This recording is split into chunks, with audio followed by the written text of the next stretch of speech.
Nangako ang pamunuan ng National Printing Office ng patuloy na pagpapabuti pa sa serbisyo nito. Ito ay sa pagdiriwang ng ahensya ng ika-113 anibersaryo. Ang detalye sa ulat ni Sam Ramirez.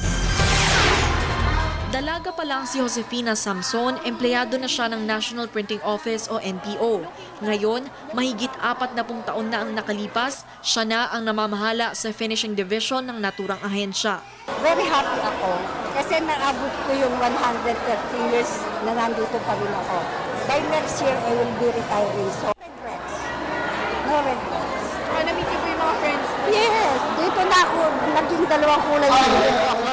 Natutuwa raw siya na naabutan pa niya ang ika-113 anibersaryo nang halos naging pangalawang tahanan niya bago magretiro.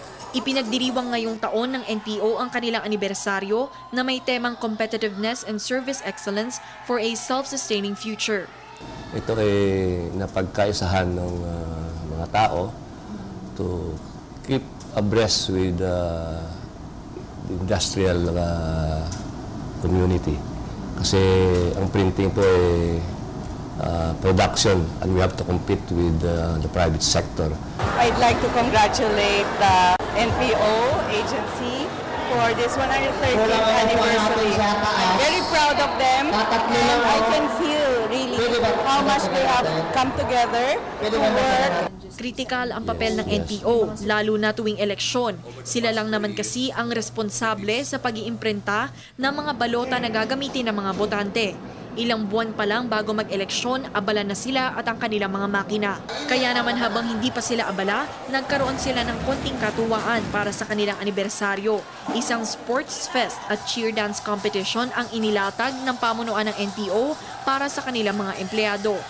Nangako ang pamunuan ng NPO na patuloy ang kanilang pagbubuti sa kanilang serbisyo. In the past 4 years, we embarked on a modernization program to enable NPO to have the capabilities, digital capabilities, to give service and high-quality products to our constituents, which is the government agencies.